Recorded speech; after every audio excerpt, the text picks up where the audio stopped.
Hey, welcome everyone. This is Michael Delaney, known as Cross, and this is All Things Fitness, and this is our very first episode, and we have a very special guest, Mary Tobiason. How are you? I'm great, Cross. Thanks for having me. You are so welcome. I tell you, I give a little backstory of how I actually came to know Mary. Cycling in our area, every time I cycled, everyone would say, hey, you know, your name would just pop up. You want to see a strong female cyclist, you got to ride with Mary. And every group, your name was being mentioned. So I've made my way finally to get connected on the same schedule. And I tell you, I was truly impressed. You are truly a phenomenal athlete. Now, I'm not a swimmer or a runner, so I know you are equally as good in those as you are cycling, but cycling is all I do, so that's the only thing that I could see at the time. So thank you for gracing us with your presence. Thank you. So, Mary, getting into this is All Things Fitness, and today we're going to talk about the journey of a triathlete. You are a triathlete still, not was, right? You still and many other things. Right. You're a coach, and we're going to get through kind of like your resume. In fact, let me read off some of this because it's an extensive resume. It's an impressive one. And I'm sure it took some time to accumulate just from the certificates alone. If we look at here, you are a the National Federation of Professional Trainers, right? And you have also the American Sports Fitness Association certificates and trainers. You're a sport nutrition, you certified, Ironman University certified coach. You went to what was that? Iowa, the University of Iowa. You graduated, and you had a BA in journalism, communication, and a minor in sports science. Let's stop right there. So you had a BA in journalism and a minor in sports science, but you lean more toward the minor than you did the major. Yeah, I think I was doing what I thought my parents wanted me to do, but sneaking in my love for fitness the whole time. So when I was in college, I started teaching classes at the local gym and realized I didn't like reporting. Okay. I didn't like asking questions that they didn't want to answer. But I didn't mind interrupting the gym. So that's really how you got started. Just now, is that how you got started as an athlete, or is that how you got started more on the training side of athletics? That was the training side. I got started as an athlete when I was 7. So actually, when I was 5, I won All-American athlete for Bolingbrook. Oh, really? In the Olympics, like a little state Olympics. And then I started running at 7. I had kind of a tumultuous household I grew up in, a lot of drinking, a lot of fighting. So I would leave and run around the block. Okay. That's interesting. We had similar paths, only I didn't necessarily turn into an athlete, but I probably should have ran more. Maybe I would have got a few Ironmans done. So talking about that, let's talk about your journey coming in as a triathlete. Tell me a little bit about your journey of how you became a triathlete. I ran at University of Iowa a little bit, and I started running, like I said, when I was 7 years old, and it was more just for extracurricular, and it was where I channeled my stress. I had kind of a stressful childhood, so I used it as a coping mechanism. So, and I loved the feeling of being able to control that aspect. When you're a child, you can't control many things, so right. But you can the way you move and control what you eat. So, but for the rest of the time, you're doing what other people want you to do. So I kind of learned that early and held on to it tight. All right. Yeah, I could definitely relate to that. And during your journey to reach, the level of where you've reached over these years, what would you say the type of person that it would take to compete at this level? Like, what kind of person does it take? There are all kinds of people. The people that truly have resilience in the sport or in longevity in the sport, it's about your attitude and your commitment. So it's the way you view it. There's so much adversity in every training cycle. And there's so much more. So you have to use life. You have to learn how to get through the difficult parts and know that you're going to have a rainbow pretty soon. So peaks and valleys. You've got to do the stressful and what's hard and embrace what feels good. And the harder you train, the easier it gets. So you have to put the time. You have to put the time in. The only thing that works is work. So and you've got to persevere, and you got to do the work. That's right. Yeah, and balancing. So you've got to balance your family. And I've always told my clients, it's family first, and your athletics have to fit into your life. And if you start putting the sport first before your kids or before your spouse, it's not going to work out real well. That's one of the questions I was going to ask you. Far as balancing family, like how difficult is that? I mean, you want to reach a certain level, and I know there's a commitment that comes to reaching that level, but how difficult is that to balance family life as well as, trying to be that superior athlete? Again, it goes back to that attitude, and you have to make some sacrifices with your schedule. But if you're willing to do it, willing to get up a little bit earlier, or maybe stay up a little bit later. When my kids were little, I never missed a game. I never missed a meet. Drove to school every day, still worked full time. I got up at 3 a.m. So that's what I did. So I got done what I wanted to get done around family time. And if you're willing to do that, you can make it work. But you can't complain about it either. I mean, it's really the point. And it's a get to. You don't have to do any of this. By the grace of God, you have the ability to do it, and you can commit the time. So when we talk about balancing family, do you find, being a coach, do you find or have you had individuals that had a very difficult time with that balance of family and passion? Mm-hmm. Yes. And how do you coach through that? How do you coach them through that? So I really, from the inception of taking on a client, I try to involve the family. I like to meet the family, especially the spouse. And when we travel or when we get into the peak of our training and we are gone 6 hours, have a barbecue afterwards. Okay. Do something on those weekends that involves a beach day with the family before. Or if we're going on a trip, we can always invite them. Okay. Yeah, it's there's something for them to do. So you try to make it all inclusive, Absolutely. That's a great strategy. So let's talk about you and just you competing. What type of confidence? I find, like, as an athlete, one of the biggest things I think is a hurdle for athletes is they may even have the physical attributes, but lack the mental strength or the confidence to do or compete at certain levels. What's your opinion on that? I've always told myself it's a get to. You do not have to do this. And it's a gift. Every opportunity to go out and train or to race is a gift. And usually you pay money. You can leave a little bit too, but this is something that will help you live longer, should add to your life, should make you happy. And really, fear is it's a fear of the unknown. Okay. And another thing I tell my athletes is fear and anxiety and excitement have the same physiological attributes. Okay. So it's higher heart rate.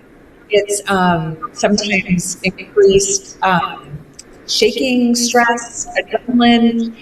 You can reframe it into excitement. You can use that to your advantage. There you go. There you go. I like that. Yeah. I like that. And talking about superior athletes.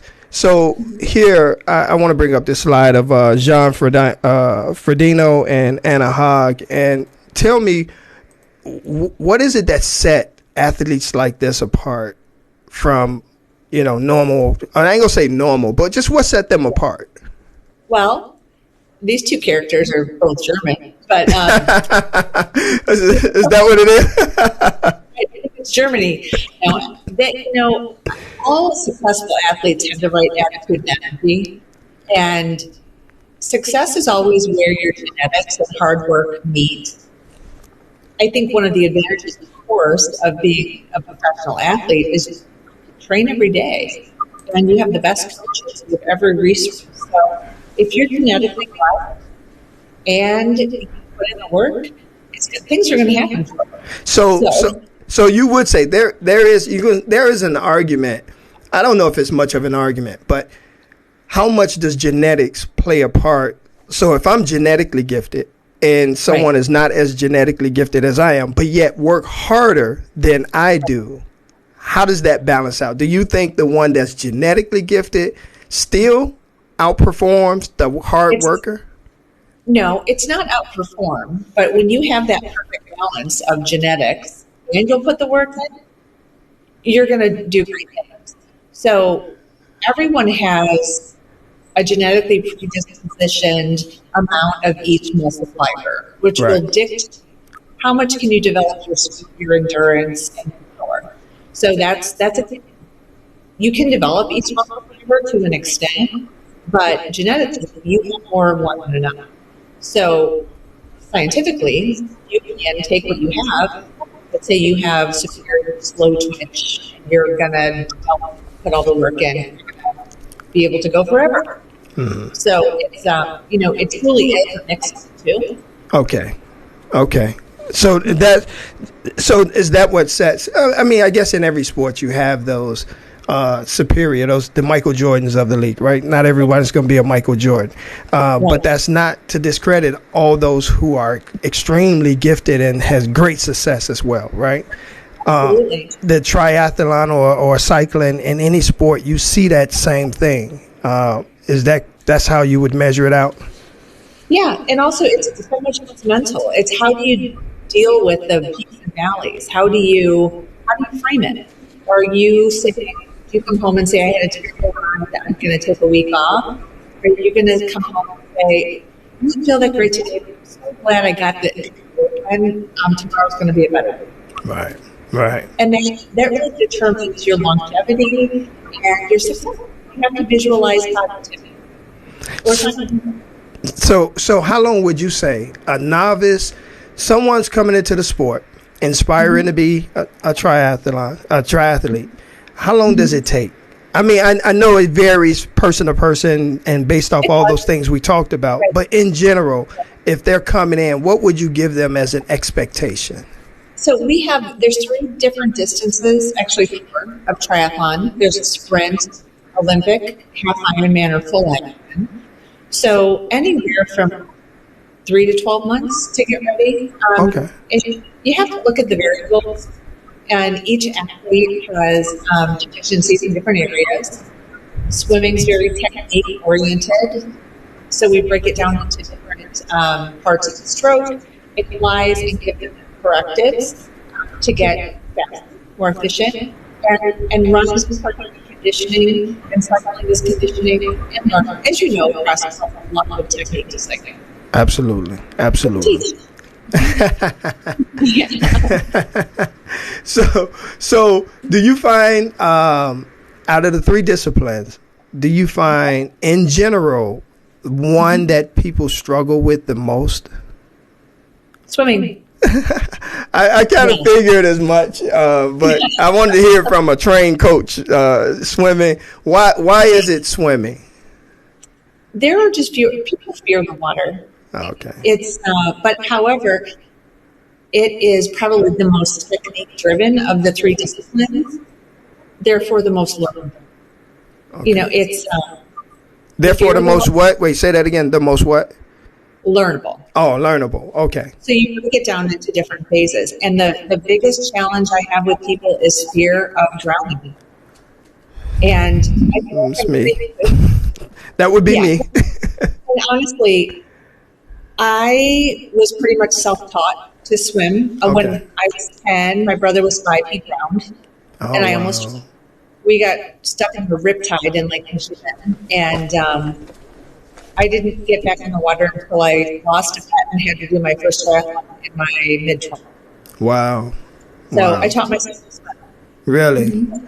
Yeah, I'm kind of working on that. Yeah, I'm working with a lot of people. You got to come with us. Yeah, I'm telling you. I said this year is going to be the year. I'm going to do it. I'm going to get it done this year. Talk to Elvin. It's all technique. Yeah. Yeah. Mm-hmm. I believe it. I believe it. And like everything, you know, and like you said, it's getting over the fear of drowning. And I feel like I got the closest to that you're going to get. Yeah. And I manage it. And I know how to stay calm. And it's really about having that positive mental attitude where you feel like and nothing's going to happen. Right. And I also teach my athletes technique. So floating on your back, learning how to prepare to shore so that you're, current. There's a lot you can do to feel better. Oh, wow. Yeah. I agree. I took some swimming classes and it was helpful. It was helpful. Just like you said, more than anything, just learning some simple techniques that I didn't really think about, or I wouldn't have known about to do. And when I started doing them and implementing them, it was like, oh, okay, I can do this, It makes sense when you break it all down into little pieces of the puzzle and you put it all together. It's like, that's not so bad. So we're in this COVID age. I want to talk about currently. So how has COVID affected, or in your opinion, affected the athletic world? Do you see a change or a difference, even in athletes and the way we compete, and how has COVID impacted that? It's had a huge toll. And I think as a society, we're trying to figure out what works. What are we supposed to be doing? And when all the gyms closed, people were even more stressed. Yeah. So we built some training studios that were just outdoor facilities, 800 facilities. I put shower curtains up between each bike station. Okay. And that worked to help us get through for a while. Okay. But we're pretty cognizant. We do temperature checks, but people are kind of more online. A lot of them are. We do a lot of virtual training, and we do a ton of online coaching. Okay. So writing and little webinars and seminars to teach people. But there's nothing like your team, and nothing like being with people. Right. So we've stayed pretty tight. We still have quite a few people come in here every day. Okay. To train here. And we're fortunate that way. And if somebody has symptoms, they don't come in. Right. So so you are seeing like more and more virtual coaching. I've even noticed a lot of apps coming out with virtual coaching and things of that nature. I wasn't sure. Kind of like coaching is such an in-person. It is. It's kind of like you get an app. The commitment level is not the same. The accountability is not the same. Right. And one of the differences with us, and I think this, we coach very hands-on. We're right there with our people. We ride with them, we swim with them, we live with them, we ride indoors, and we're really all over. Yeah, so that was one of the things I was. That was one of the things. I'm sorry, I didn't mean to cut you off. That was one of the things I was going to say about. One of the things that I was impressed with is a lot of times when you're coached from a distance. You know what I mean? Like the coach tell you to do it, and there's nothing wrong with that because maybe that season is over for that coach to be out there. Right. But what impressed me a lot about you and your TriLab and the community, the TriLab just community, is that you're right there with them, and most times you're leading it. So. that has to be motivating for those who's you know that listed you as their coach to see, hey, my coach is doing this. Right. And that's one of the biggest differentiators with us and other clubs. Most of them, they're just right plan. Or if the coach is out there, they only take the people that they directly coach. Okay. We take everybody. So it's, we also welcome people from other teams. We're very inclusive. Yes. My philosophy is this is a community, and it's all about health and, and growing the sport and keeping everybody healthy and happy. So we don't care where you come from. There you go. Let's talk about some of the things that you've accomplished. So I'm gonna start here with 8-time all-world athlete. Now, is this 10 Ironmans, 70.3? That says World Championship Qualifier. So is that 10 Ironmans is what they're saying? So, no, I have actually done 13 Ironman. 13? Races. Wow. Yeah. But I've qualified for the World Championship 4 times. I've won 3. I qualified one more time this year that I didn't count. But it was roll down. So I was basically, they took the top 2. I was 3rd, rolled down. Okay. I don't really like that one. So let me ask you this. Yeah. What each time that you go, you qualify. Qualifier mean that you made it far enough, to be a qualified for a championship, right? Or you qualified to run or to be in the Ironman. Each time that you go to compete at your Ironman, what's going through your mind? That's like, is it this is the one, I'm going to get it this time? Or is it? That's like, you do the work during the training for the other ones. That's the party. That's basically like a reception after the wedding.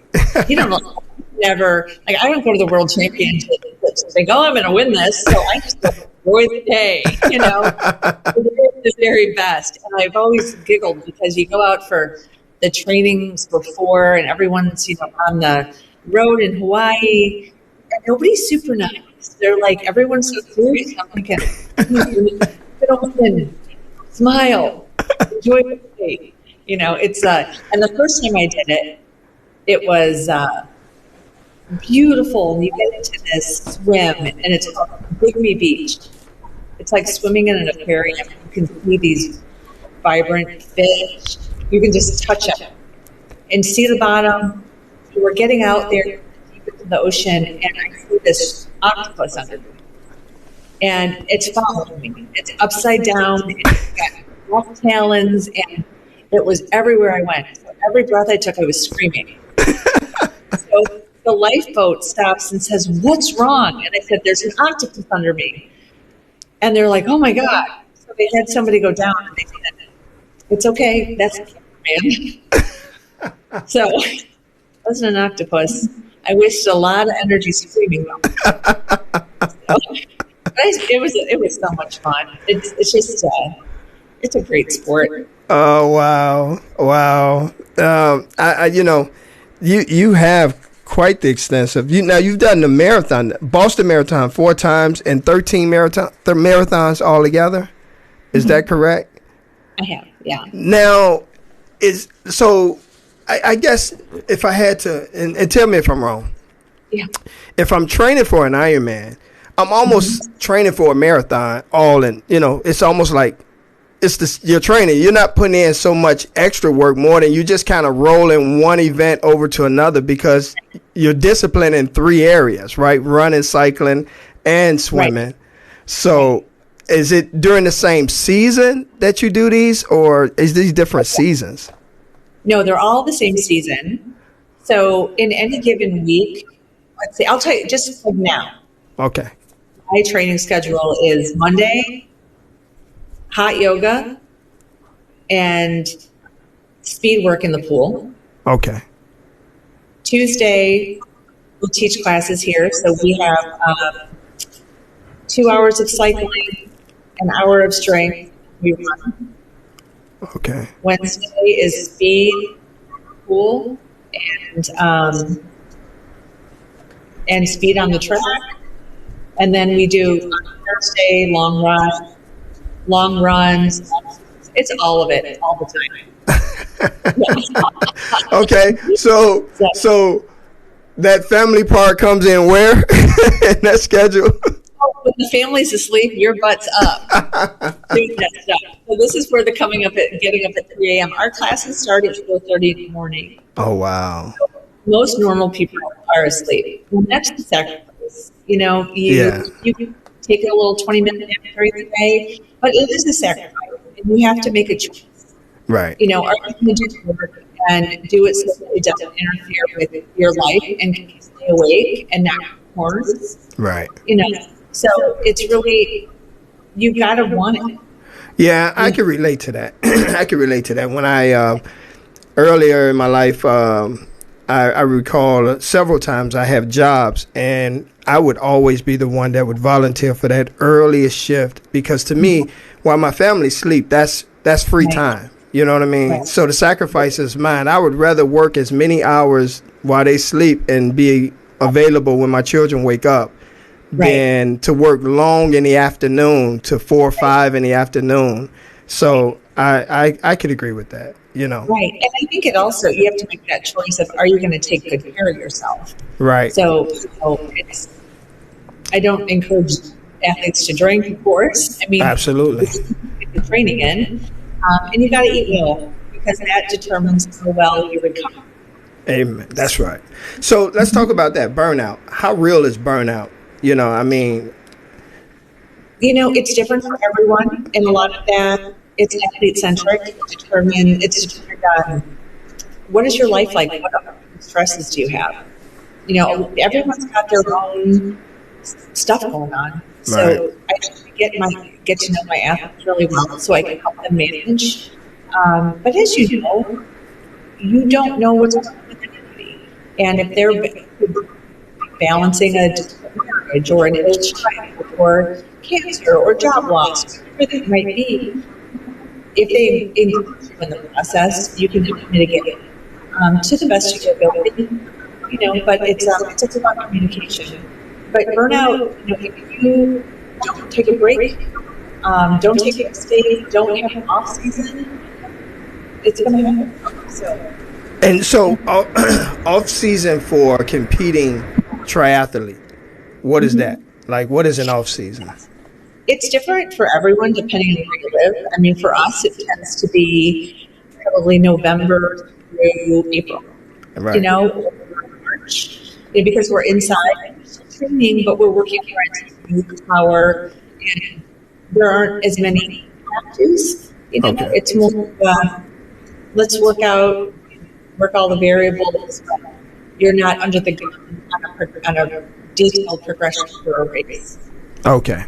And that's the difference. It's not, off season is not working, right? It's more of a scaled back, dealing with, specific type of workouts to build certain type of things, right? Right. And that's where we work on our deficiencies the most. Okay. Yeah. That makes sense, right? And I think no matter what your discipline is, whether it's cycling, for me, cycling, but I take the same approach. This year, probably, and I'll see, because I didn't ride this year. I stayed in the gym a lot this year. Mm-hmm. And that's because I dealt with a hip flexor issue last year. Mm-hmm. And so I really wanted it to heal up, because it was a nagging injury all season long. And so my thought process behind it was to strengthen my core, strengthen things that I seen last year that was kind of like a weakness of mine. However, my mind says I only gonna need 4 to 5 weeks to get back in cycling shape, but we're gonna see. We're gonna see if that was a bad plan. Yeah. Are you feeling better? Yeah. Oh, yeah. I'm much stronger. I feel much stronger in my body. On my hip flexors, I really worked on strengthening them up, and they feel really strong. There's no more inflammation. They're not hurting me as much. Right. And, last year I really wanted to push myself harder, and I could only go to a certain point before that hip flexor began to just really nag at me. And it would always be sore for days. And so now I say I'm going to take this season and really strengthen, do some, some strength, some resistance training, and try to work on it and see what happens. So we'll see. I've seen some of your videos. They're pretty hard to work. Yeah. Yeah. Well, we're going to see if I had the right strategy. If you didn't, I can fix you. There you go. There you go.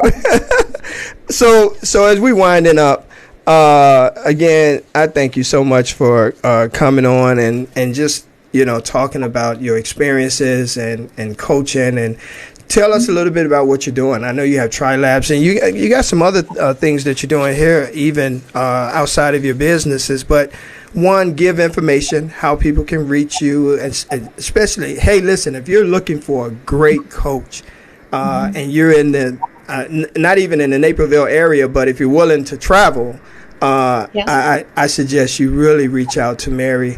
But give them information and just tell us a little bit about what you're doing. Oh, great. So we have a pretty large triathlon community and a facility. We train in Plainfield, Illinois, and we have a training studio. We also do triathlon-specific strength, mobility, and yoga. I also coach nutrition and weight loss. Okay. So we kind of do it all. Yes, you do. Swims and bikes, outdoor and open water swims, and we teach strength. Okay. So it's great. What's your age groups? Our youngest athlete is 10, and our oldest is 81. Wow. Wow. So so you take everyone. Absolutely. If you can walk or run, you'll take it. Everyone's an athlete. Everyone's welcome here, and we're not elitist. I love working with beginners. That's my favorite. I've worked with stroke victims. Oh, wow. I've worked with the obese, elderly, little kids, big kids, cranky kids. Wow. Do you have a website, or you have an email address you want to give them so they can get? I'll also put it in a YouTube stream. Our website is athleticmovementperfected.com. The acronym is AMP. So Triathlete is our team. Okay. The company is AMP. Okay. My email is my name, Mary Tobiason, at triathlons.com. We love new members. Sounds good. All right. Well, I'm going to put that. It's athletic movement perfected. I like that. So we have that name because we always work on moving properly before we load the athlete. So it's really about building that functional foundation. And our injury rate has diminished so much by doing it. Really? So I do FMS screenings with the athletes and functional movement patterns. So it's helped. Yeah. I like that. Athletic movement perfected.